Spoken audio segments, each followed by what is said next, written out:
अकोल्यातून मोठी बातमी। गवडी समाजाचे प्रदेशाध्यक्ष आणि अकोल्यातील प्रॉपर्टी व्यावसायिक किसनराव हुंडीवाले हत्या प्रकरणाचा आज जिल्हा सत्र न्यायालयात अंतिम युक्तिवाद पार पडला। तब्बल 10 जणांना न्यायालयाने जन्मठेपेची शिक्षा सुनावली आहे। 6 मे 2019 रोजी पोलीस अधीक्षकांच्या शासकीय बंगल्या बाजूला असलेल्या सार्वजनिक न्यास उपनिबंधक कार्यालयात हुंडीवाले यांची हत्या करण्यात आली होती। हत्या प्रकरणात मुख्य आरोपींमध्ये अकोल्यातील भाजपच्या पहिला महापौर सुमन गावंडे यांच्या कुटुंबातील 5 जणांचा समावेश होता। यामध्ये पती आणि निवृत्त पोलीस निरीक्षक श्रीराम गावंडे, मुलगा आणि भारतीय जनता युवा मोर्चाचा प्रदेश उपाध्यक्ष विक्रम उर्फ छोटू गावंडे, रणजित गावंडे, धीरज गावंडे, प्रल्हाद गावंडे, दिनेश राजपूत, प्रतीक तोंडे, विशाल तायडे, सतीश तायडे, मयूर अहिर, सूरज गावंडे यांचा समावेश आहे। या प्रकरणात विशेष सरकारी वकील म्हणून उज्ज्वल निकम सरकारी पक्षाचे वकील होते। यात 10 आरोपींना जन्मठेप शिक्षा झाली आहे, तर फारसे पुरावे नसल्यामुळे 5 जणांची निर्दोष मुक्तता झाली आहे। या निकालावेळी या खटल्यातील विशेष सरकारी वकील खासदार उज्ज्वल निकम उपस्थित होते। दादा साहेब अमर रहे,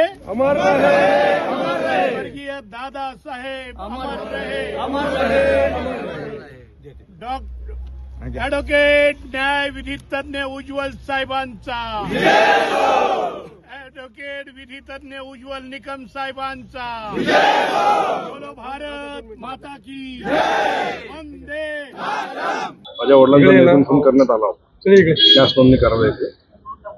त्याबाबत आम्ही माननीय मुख्यमंत्री साहेब देवेंद्रजी फडणवीस साहेब यांना समाजामार्फत निवेदन दिले होते की आम्हाला माननीय उज्ज्वल निकम साहेब यांची नियुक्ती करण्यात येईल। त्यांनी हा खटला संपूर्णपणे व्यवस्थित चालवून आम्हाला आज न्याय दिला आहे, त्याबाबत मी त्यांचा खूप आभारी आहे। माननीय न्यायाधीश साहेब शिवाजी कशल साहेब यांनी आम्हाला न्याय दिला आहे, त्याबाबत मी त्यांचा सुद्धा खूप आभारी आहे। उज्ज्वल निकम साहेबांचा खूप खूप आभारी आहे।